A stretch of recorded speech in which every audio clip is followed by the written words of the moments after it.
Welcome, everyone, to a brand new Record Club episode of the Jams and Tea podcast, where we spin the jams and spill the tea, and each week, one of us recommends an album for everybody else to hear. And this week, we're going to be talking about Morgan's recommended album, which is Devin Townsend's Ocean Machine Biomech.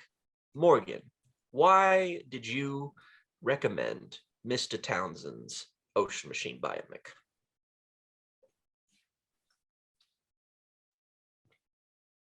Because it's based. For longtime viewers of the podcast, you will know that pretty much all of us, to some degree, are really big fans of Devin Townsend.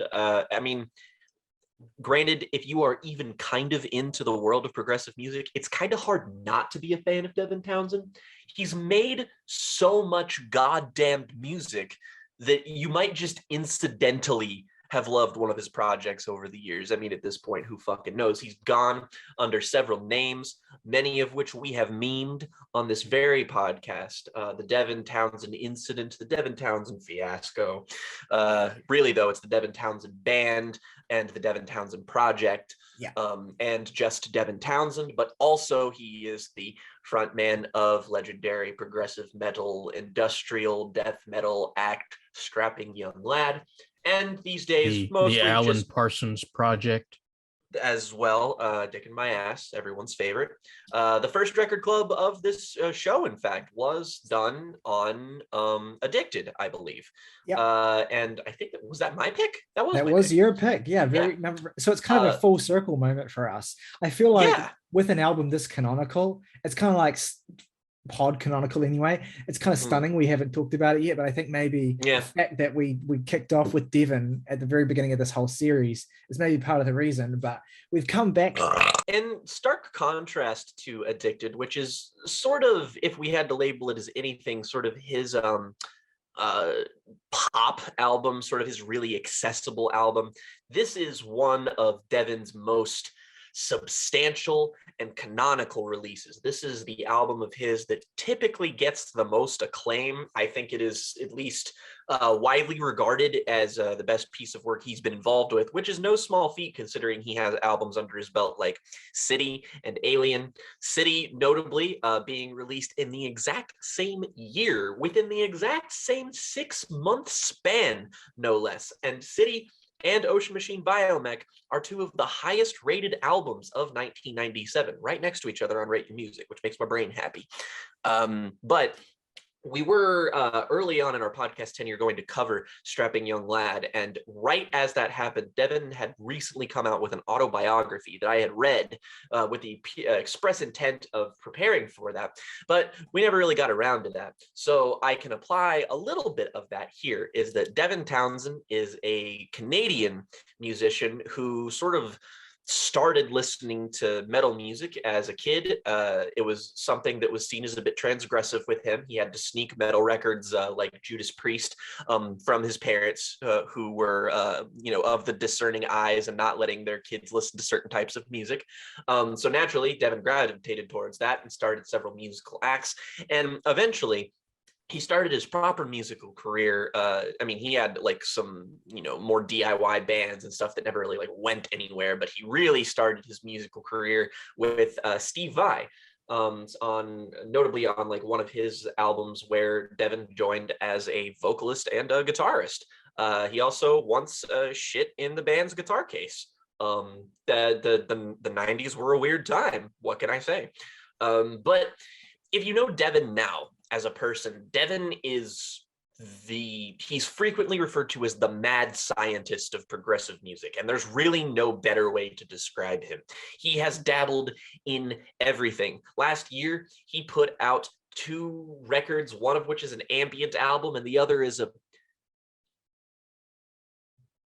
it's music. He's incredibly prolific. You can pick, I'm pretty sure he's got more albums than years he's been alive. So, that's certainly something. But the cool thing about Devin is that he never really half-asses it. There are definitely less essential entries in his discography. Sure. But I think Ocean Machine is seen retrospectively as the biggest statement in his career because it was technically speaking, in development for the longest time. Throughout the entirety of the 90s, Devin was looking to break away and sort of become his own musician, start his own band, et cetera, et cetera. And it was really difficult just because unless you had a significant backing or a significant following already, making the kind of music that he wanted to make wasn't exactly financially viable.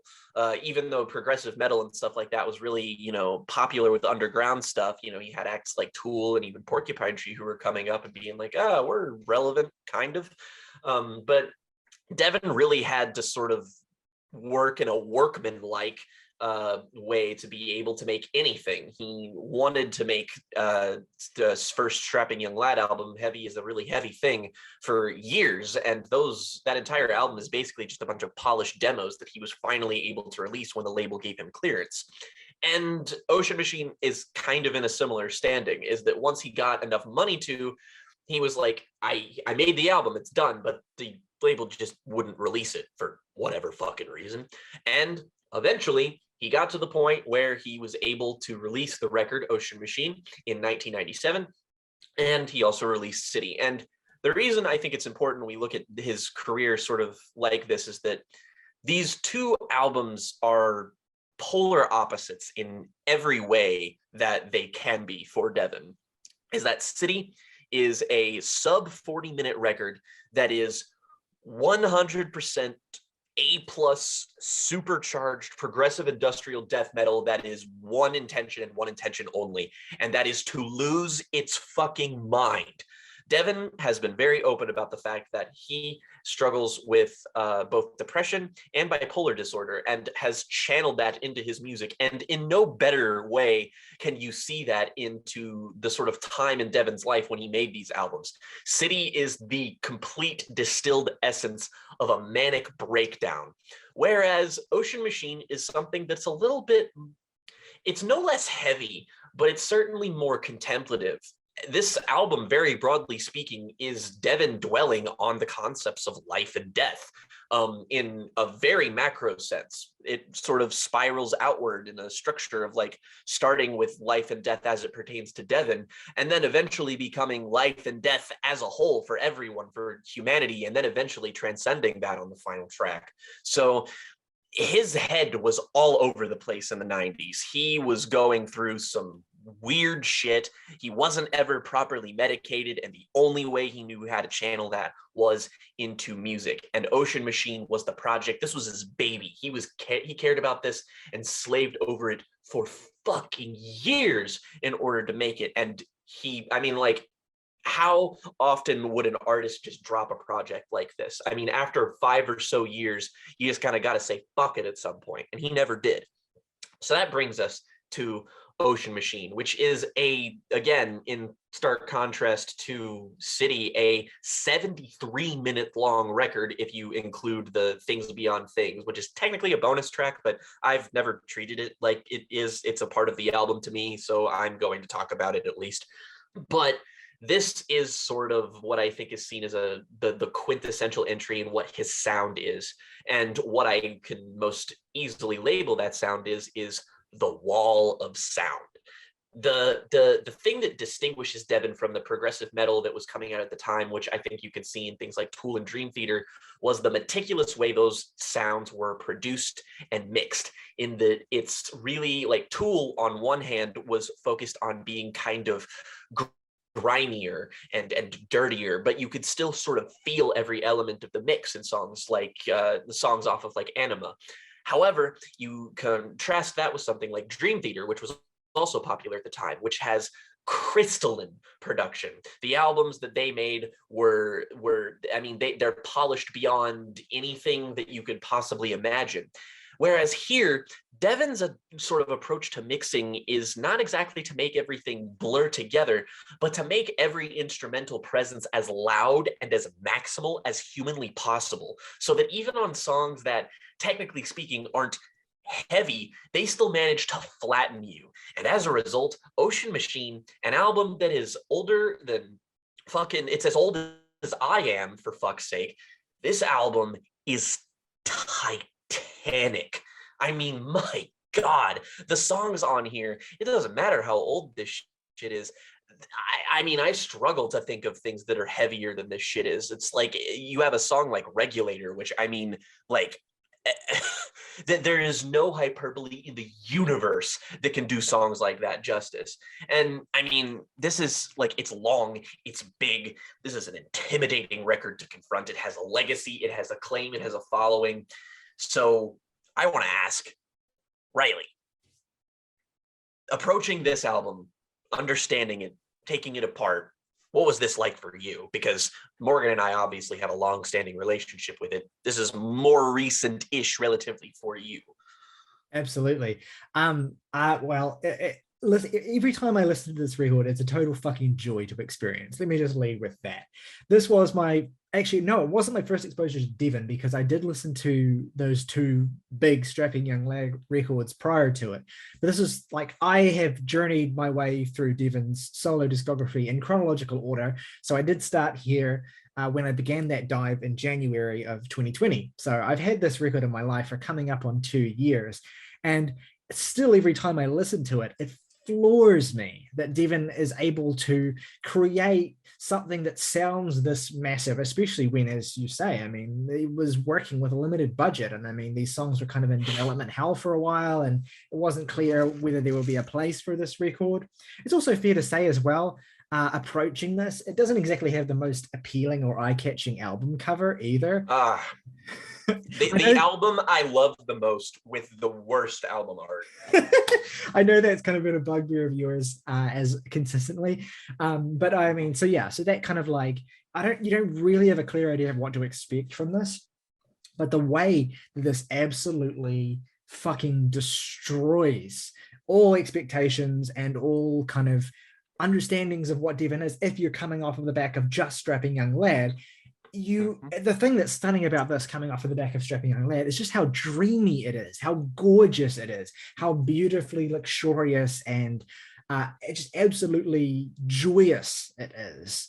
You can see the new agey directions Devin would go in 15 years later originate here. Yeah, and I say that despite this being a record that has, Titanic epics titled Funeral Bastard and the Death of Music on it. Like, it's still just absolutely just titanically gorgeous and fun and spirited. I mean, nowhere is that clearer than in the just utter perfection of the first 3 tracks that open this record. They are Seventh Wave, Life, and Night. Here you have Devin just absolutely putting the pedal to the metal and releasing 3 of his best songs. Like, even to this date, I don't believe there to be a sequence of 3 tracks on a Devin Townsend record that I love more than just the 3 that open this album. Just absolutely impeccable music. Like, Seventh Wave is just this, it has that sense of the enormity and kind of like the crushingness of the Strapping Young Lad in spirit, but you get that production coming through that's a little more spacious. But the way that Devin sings, "Wait for the ocean to rise," and it begins with that fucking like, "Oh Earth, what changes hast thou seen?" Like, every time I hear that, I'm just like, I'm ready. And then you just hear that, and it's like, you definitely, like, I don't think there's more an aptly named album than Ocean Machine, because I mean, the sound itself does, I mean, there is definitely the industrial heaviness that you might expect, but just, you feel like you are experiencing the weight of the Earth's ocean on top of you, and it's just swelling with Seventh Wave. And he has, like, that's another thing about Devin that's just like absolutely peerless in my opinion, is the fact that, barring, the obvious picks of maybe the Dillinger Escape Plan's frontman or Michael Ackerfeld, I think Devin Townsend might be my single favorite metal vocalist. And holy good God Jesus, on this first 3 songs does he display as, like, there's no better showcase than the raw power of Devin's voice than these. It's like, the instrumentals themselves are loud and powerful and heavy, but the way he delivers this, I mean, like, it reminds me of all things, especially on the second track, Life, it reminds me of Freddie Mercury. He is on there and he's on a pedestal and he is singing his fucking ass off. Like seeing Devin sing is legitimately like, it looks like you are watching a man unhinge his own jaw. He can open his mouth so fucking wide, it like he looks like fucking Kirby. It's insane. It's so fucking awesome to see this album performed live. Damn, Divvy, what that mouth do? I do want to say that there might be a better showcase of Devin's vocal ability in 3 songs, specifically in the run of Regulator, Funeral, and Bastard, which is my personal favorite. Ryley talking about the first 3 songs saying, I was going to say it too. I was just like, the first 3 songs being the best he's ever done. It's just like, I might agree with you, but also the last 3, yeah, no, I was going to say this record is kind of bookended by this sort of triumphant arrival of the first 3 songs, which are so versatile and beautiful, and then the kind of like sweeping epics of really the last kind of 4 main songs. If you're to kind of just treat Things Beyond Things as a kind of like epilogue to the album, then yeah, Regulator, Funeral, Bastard, and The Death of Music as well. Like you get these kind of longer and more sweeping and more intense pieces of music. I mean, my favorite track on this album, as I've kind of extolled to our friends multiple times, is Life, the second song here, because to me that feels like the most quintessential, streamlined, perfect encapsulation of everything Debbie's about musically and in terms of personality as well.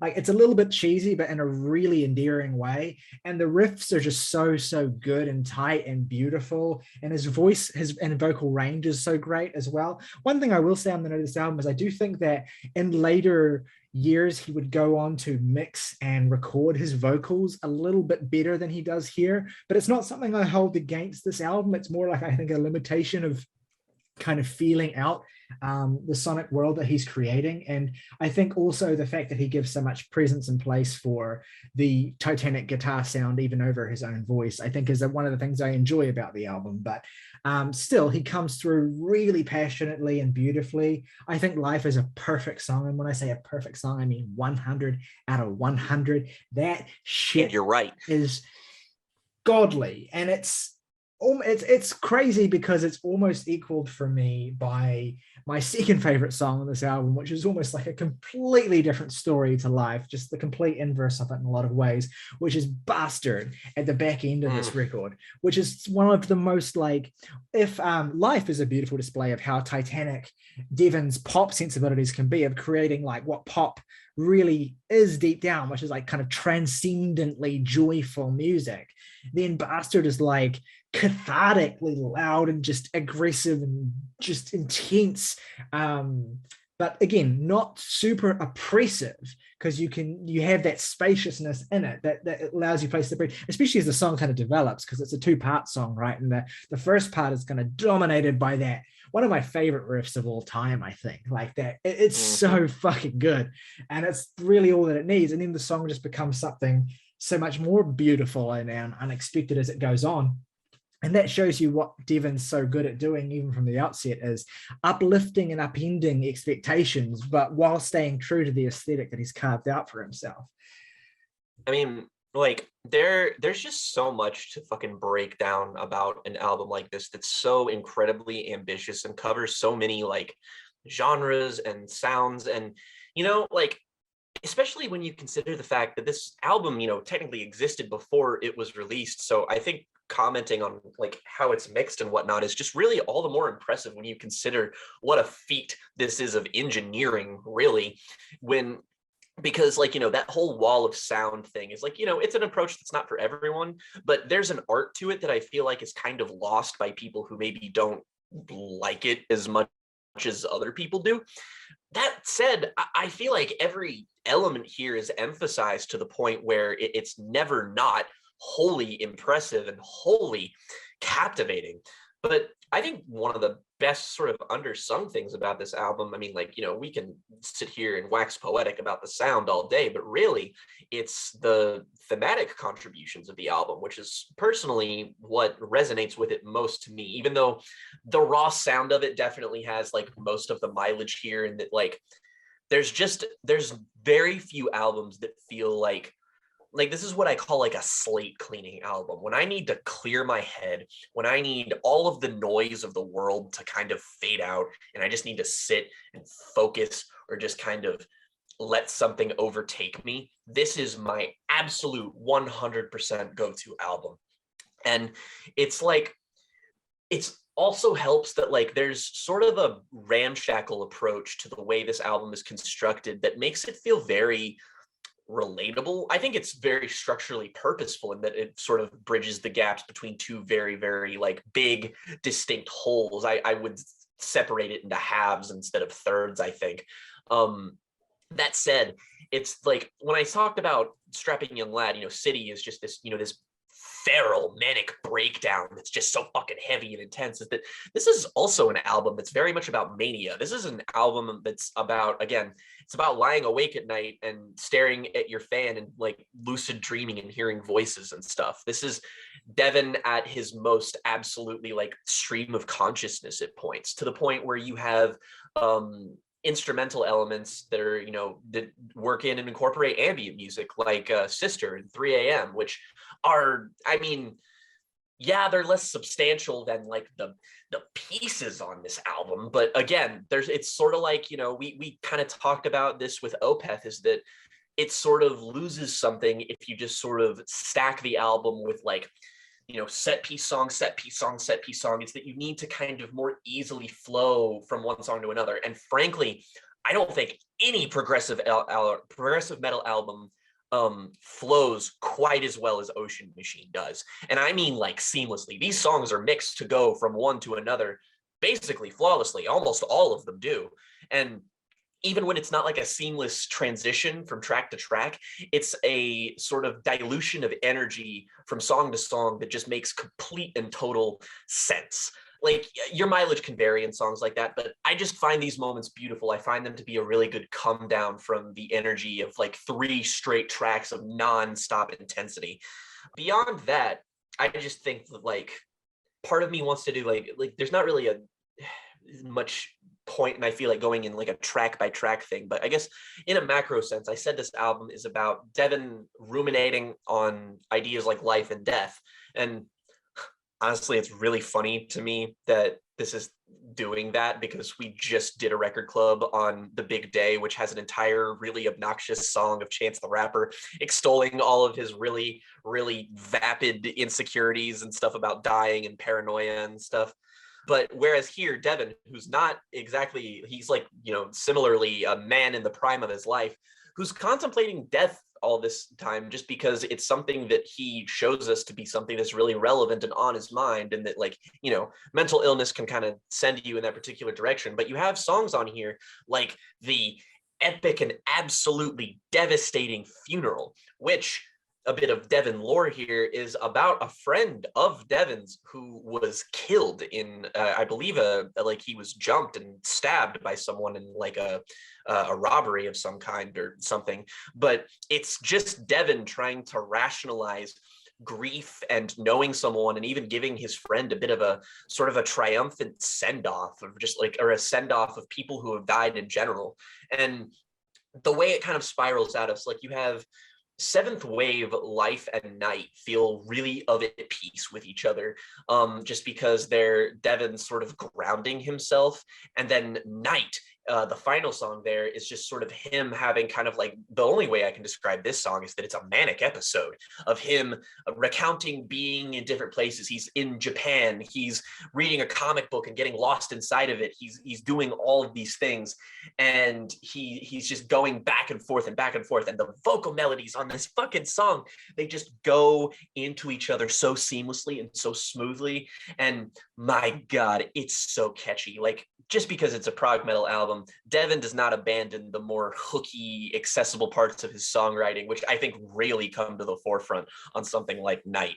And it just closes out this sort of perfect 3-song run here. And while I won't say it, like, again, this is one of my favorite albums of all time, and so I know it like the back of my hand, Hide Nowhere is a fucking fantastic song. It's not quite as good as the 3 songs that preceded. That said, it's fucking stellar. The riffs on this album are almost like, you're kind of spoiled for choice here, just because every single song here is so dynamic and so big, and there's so many different riffs in each one of them. You're just kind of like, you're kind of disoriented the whole time. You're just kind of like, I love all of this, but like, also, this is a lot, dude. And Hide Nowhere is kind of like a perfect encapsulation of that. So I don't know how you specifically feel about the song, just because I know you didn't like mention it per se, but I personally fucking love the track. Yeah, I absolutely agree. Gorgeous and intense, brilliant. Morgan, I'd love to hear from you at this point, because I know this is a Canonical You record as well. You've said earlier that it was one of your 15 favorite albums of all time. What is it like for you when you put this album on, and what sort of stands out? It really is just that nothing sounds like it except other Devin Townsend records, really. Like the fact that this was released in the same year as OK Computer is really sort of indicative to me, because this, to me, getting a read on these things culturally is basically impossible. But I think this is the OK Computer of progressive music. And damn right.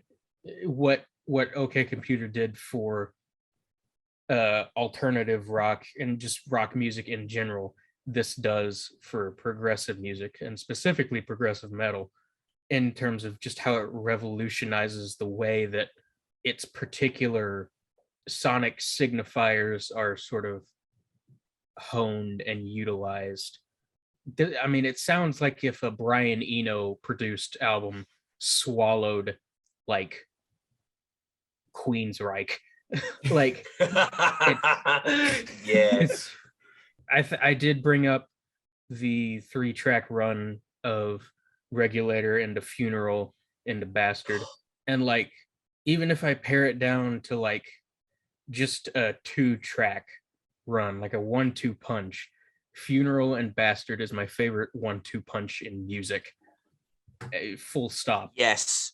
It's almost hilariously cliche to say this, but like, what one should do at least once in their life is take the best pair of headphones they have.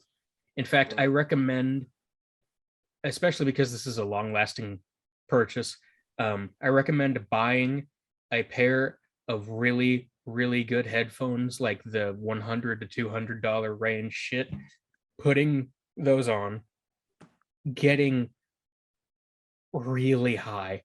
Yeah. I mean, just stoned, profoundly so, putting those headphones on, putting on Funeral and letting it play into Bastard, and just you will smell the album. You can see it in front of you. I wish I could say it's not a transcendent experience, because that sounds fucking stupid when I do. But like, I am full Bobby Hill in the living room, fucking just levitating in different colors. It's like in the film Altered States, when you don't even need to say any more than that. Well, yes. Yeah. Yeah. Oh man, that's perfect. But specifically when William Hurt becomes the Monkey Man. Go back, I want to be monkey. Alexa, play When the Monkey Beats the Man by Primitive Radio Gods. Oh no. Please don't. Please don't, Alexa. I mean, like, I'm in too deep to have a constructed essay on this thing. I've heard it more times than I've like pet my dog. I don't know. That's probably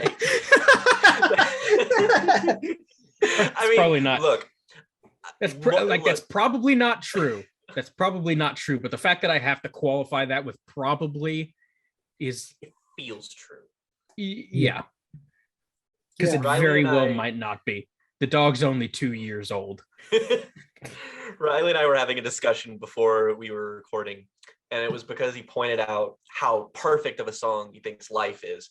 And I've got to the point where I think that's my favorite song on here, because I mean, again, it's just like the only word I can think of to describe it is operatic. It's a song that sounds like it is being performed on the world's tallest skyscraper in the middle of the deepest ocean with the loudest set of speakers humanly possible, with the intent of broadcasting it to the entire earth all at once. And when we talked about it, I was just like, at first it was difficult for me to like separate it and just be like, why that particular song though? Like, why is that the perfect one? And then I like listened to it in isolation, and it's just because I have listened to this so much that the whole it's one song. And I mean, it's kind of a cliche to accept or just to sort of like treat it all as one thing like that, but I really empathize with Morgan's sort of difficulty of like extolling what this experience is like, just because it is wholly singular. And I think the OK Computer comparison is right on the money, honestly, because I mean, like, before this album, nothing sounded like it. And after this album, everything sounded like it.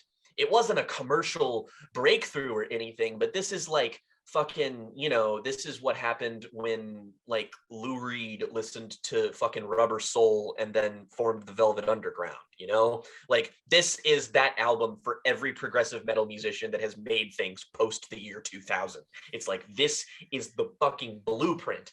And arguably, there haven't really been that many huge advancements in the world of progressive metal since then, which, I mean, again, just kind of goes to show you the power of the album in general. But I just think the album circulates between being like really emotionally complicated and trying to reckon with these ideas that can just only put you into sort of this state of mania that Devin is constantly dealing with, and also dealing with trying to, you know, live your life to the fullest and experience everything, but also trying to like rationalize death.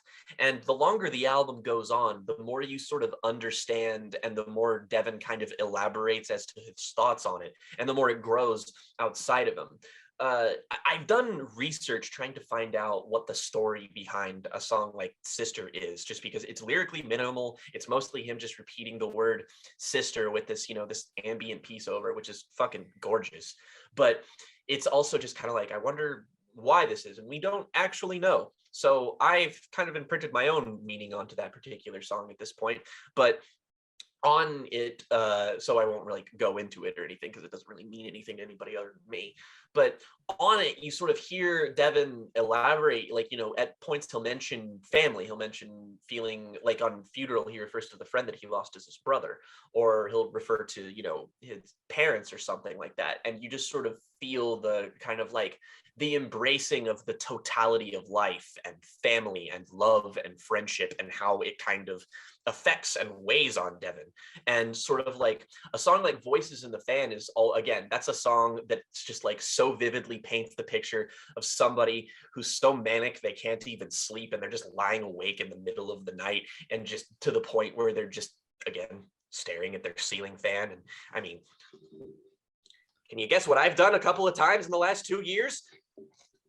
Listening to this song, and having the ambient sort of interludes come before Voices in the Fan is really brilliant, honestly, just because it lets your mind sort of stew in this sound and then kind of get expelled here. And it has this really unique effect on you that just, it's really like jarring, but in a really beautiful way. Like, the vocal mixing on this particular song actually does make it sound as though you're listening to Devin like through a filter of some kind, of like through like a fan or something. It's really strange and idiosyncratic, but like it really works and adds to the atmosphere of the song. And then, honest to God, you have one of the most underrated tracks on here, which is Greetings, a song I have never heard a soul speak on, which is funny just because it's a, oh, bless you. It's a song that has like, it's a perfect bounce back from Voices in the Fan, because it has to kind of launch you into the really heady part of the album that sort of Voices in the Fan like leans on. The way this sort of progresses from that singular point it begins at in Devin's head at the start, and then branches out to encompass all of existence, is sort of felt the most on this song, and goes into what has been my favorite song, although it's a top 3 track for sure, and one of Devin's absolute best songs, one of his best vocal performance, honest to God, which is Regulator. And this motherfucker is screaming. I mean, he'll give you that sort of like the beginning, the really like powerful, like Regulator. It sounds like beautiful and powerful and all. And then eventually, when the instrumental gets really heavy in that second half, he screams it and it sounds like he's shredding his vocal cords. And like, if you've never heard Devin sing, his like, you need to, firstly.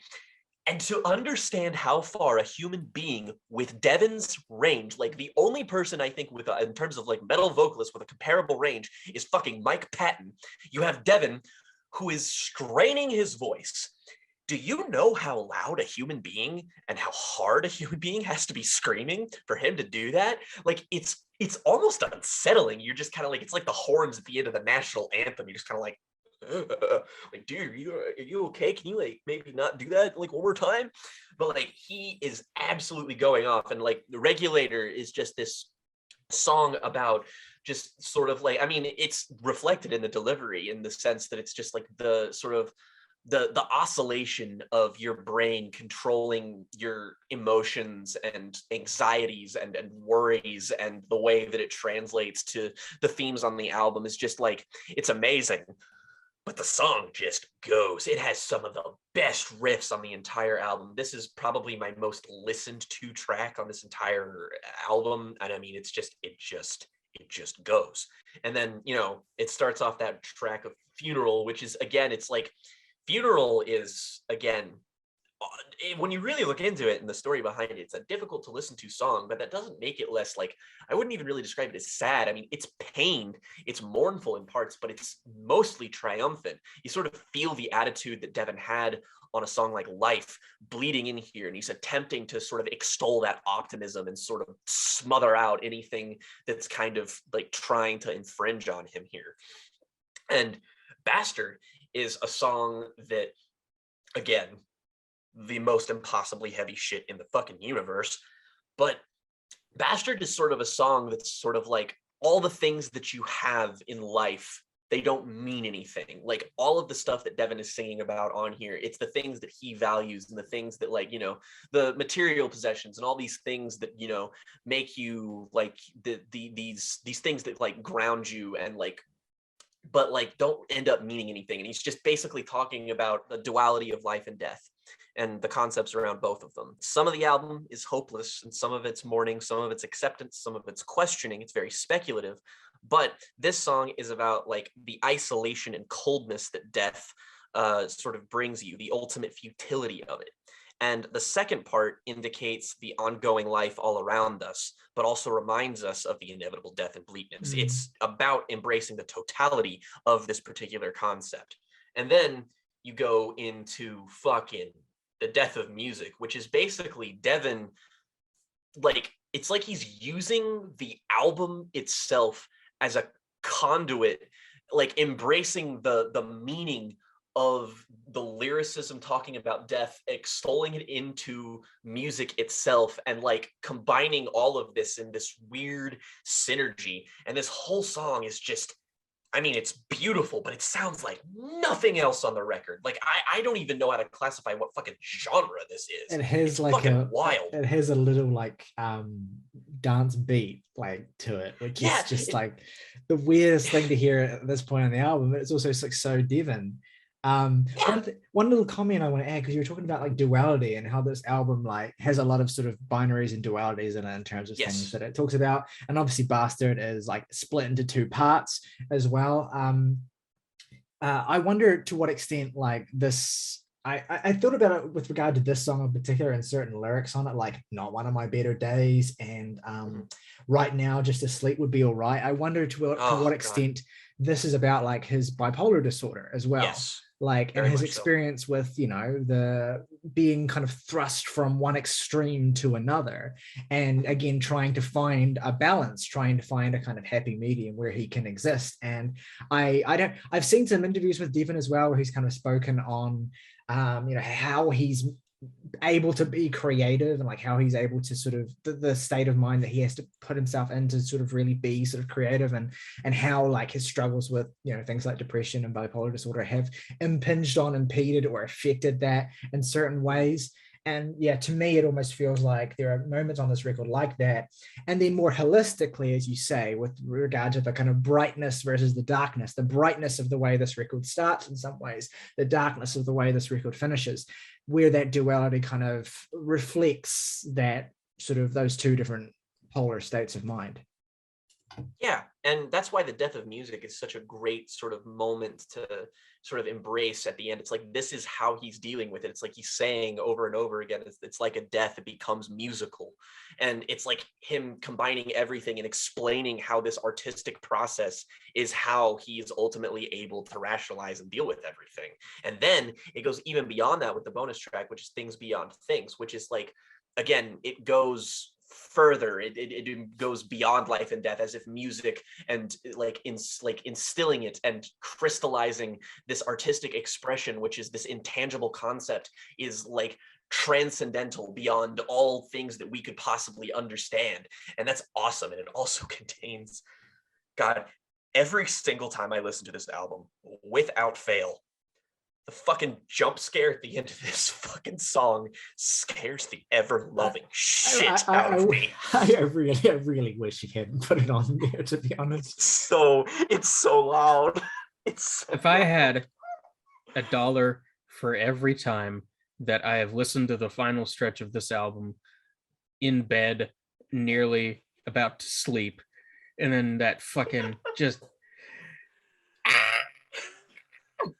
like, I've literally shot out of bed on more than one occasion because of it.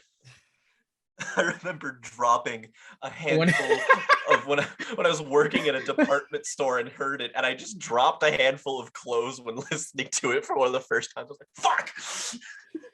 I want to put the fucking, I want an edit of the end of that song that ends with, instead of that scream, the fucking Sonic Unleashed scream. I have simply edited the scream out of my version that I listen to on my computer altogether. But you know, I respect. I don't respect the decision. I've always felt a bit, is like, it's like the whole album is so dreamlike, and even in its heavy moments still feels almost like meditative and relaxing. Like, that's the cool thing about this album, is that it's like, it's the heaviest progressive metal music of all time filtered through like new age music. And it's like a dream. And then that scream at the end is the alarm clock waking you up at the very end. And like, I'm not saying that to like defend it as an artistic, I don't give a shit. Like the whole like album just sort of feels that way. And I feel like there has to be a reason that you would do something like that. And for sure, you know, it's just, we can expound upon why all these songs are and riffs and why it's produced well and all this, but at the end of the day, the reason it's special is just because I turn this on and then nothing else in the world exists but this album. Everything else is gone. It is a complete sonic world, and I haven't felt one that is like that I haven't been able to fully embrace since that. And for that, it's always going to be an album that's going to mean something special to me. I mean, I've had points in my life where I considered this to be my favorite album ever. And while I wouldn't quite say that now, I'd still say that it's inextricably linked to who I am, and the kind of music that I found through it ended up being some of the most important stuff that I'd ever found. And, you know, the progressive music that a lot of people talk about today, I feel like Devin is maybe somebody who gets a little bit shoved aside just because he's so prolific that, like, you know, he's kind of just part of the wallpaper of progressive music now. Exactly. It's like, when you like how I found Devin in the first place is that I went to Sputnik Music, I filtered genre progressive metal, and then did highest rated progressive albums of all time. And when you look through all those, it's just like, you know, Dream Theater, fucking Opeth, fucking Porcupine Tree, Tool, fucking Meshuggah, fucking this and that. And then you have Ocean Machine Biomech, which is an album that looks like it was drawn by a grade schooler in crayon. And it's just like by some fucking dude named Devin Townsend. And you're just like, this is probably fucking boring. I don't want to listen to this. And then on a whim, one day I just listened to this and I'm like, wow, my life is different now. My DNA's been altered. Fuck me, I guess. Yeah. Also worth shouting out, there's a live version of this album. If you like the normal version, listen to it. It is bare minimum, comparable, maximum, better than the album. I prefer the studio production on the normal album. That is the one I come back to. And also the live version has some extra songs, some other stuff put in there that, you know, it doesn't like flow quite as well to me. That said, oh my God, it's one of the best live albums ever recorded. Indeed. I don't want to say indeed. I haven't heard it, but I believe it's right. You know I'm right, bitch. One thing I want to say, just a random thought as a kind of like epilogue thing, is when I was listening to Things Beyond Things yesterday, I was trying to put my finger on what it reminded me of all week, and I couldn't figure it out until it just hit me that you said that, and I listened to this song. I know what you're about to say, and I was like, oh my God, I completely understand, and I wholly agree with you. And it is that it sounds like it's straight off of Jar of Flies by Alice in Chains. And like I posed Jar of Flies, basically a perfect EP, but I posed to you the thought experiment: what if you cut swing on this and it ended with Things Beyond Things by Devin Townsend? Just putting that thought into the world. I'm not saying that you might be onto something, but you might maybe be on it. It goes to show also that, like, you know, we're talking about this with like lots of superlatives and stuff, but it's just like I need to also emphasize this is a very accessible album. Devin as a whole has, like, you know, aside from Strapping Young Lad, which is definitely on the harsher end of, like, you know, extreme music, but like, you know, just as a progressive metal album that's like easy to enjoy, easy to bask in the atmosphere of, you don't necessarily have to dissect it with a fucking razor or anything. This is just something that's wholly pleasant. Devin has, like, you know, he does the screaming on Regulator, but his vocal deliveries are very melodic. There's a lot of points on this album where he's just singing and he just sounds like a traditional classically trained vocalist that can sing better than your average Joe opera singer. I don't fucking know. But yeah, the point is that you need to listen to it. I was thinking on it as well. I don't even think this is my favorite Devin solo record. I think my favorite Devin solo record is probably Teria. But this is pretty close. I mean, Addicted on some days could even be ranked above this, but it's a testament again to the quality of these kind of benchmark records of his career that you can put them in any order on any given day, and I'd be okay with it. I mean, his like solo catalog as a whole. I mean, he's got out like Teria, frequently compared to this album. I would also say stuff like Accelerated Evolution is another album that's really good to get into. Absolutely. If you're into the weirder shit, go on fucking Deconstruction. Like, Devin is the best answer we have to the modern equivalent of Frank Zappa. He has an album for everyone, and if you enjoy one of his albums, you're probably going to enjoy like a solid 85% of them. You know, he doesn't always hit home runs, but my God, does this man make a lot of good music. Yeah. Regulator. He doesn't sound like that on that song. Yeah, Jake, you don't sound enough like Devin Townsend. You're a failure. Oh, why don't you fucking shove your thumb up your butt about it? If either one of you cunts would let me finish, I was just going to say, to actually sound like Devin on that song, you would have to break your front window with your voice. So maybe shut the entire fuck up. Favorite tracks and ratings. Okay. I'll go first. My 3 favorite tracks are Life, Bastard, and Seventh Wave. My least favorite track is 3 a.m. 9 out of 10. My 3 favorites are Funeral, Bastard, and Things Beyond Things. My least favorite is Your Mum. Who's gay. 10 out of 10. My 3 favorite songs, I'm gonna say Life, Regulator, and Bastard. My least favorite song is Fuck You, Bitch. It's one of my favorite albums of all time, so it's like a 7.5. It's a 10. It's a 10 out of 10. It's a perfect album. It's a perfect, flawless record. All right. It is always, you're wrong. And of course, just to balance the universe, August has put his rating in, which is a 7. 7. Yeah. So that's I just saw Morgan experience the 5 stages of grief in like 2 facial expressions over the span of a second. Yeah, so that's an average of 9.0, which is the same average as Taylor Swift's Red.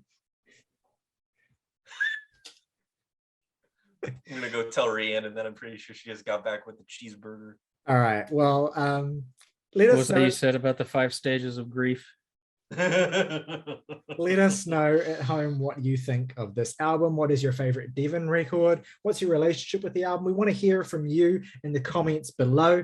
If you enjoy the video, please give it a like. That really helps us out. If you like what we do, you can hit the subscribe button. And if you want to support us in any way, you can hit the join button. And for just $1 a month, you can support us and get your name shouted out at the beginning of every video on this channel, as well as particular perks like stickers and buttons you can use in comments, as well as plenty of other perks, which will be added in due time. But yeah, as always, folks, rock over London, rock on Chicago.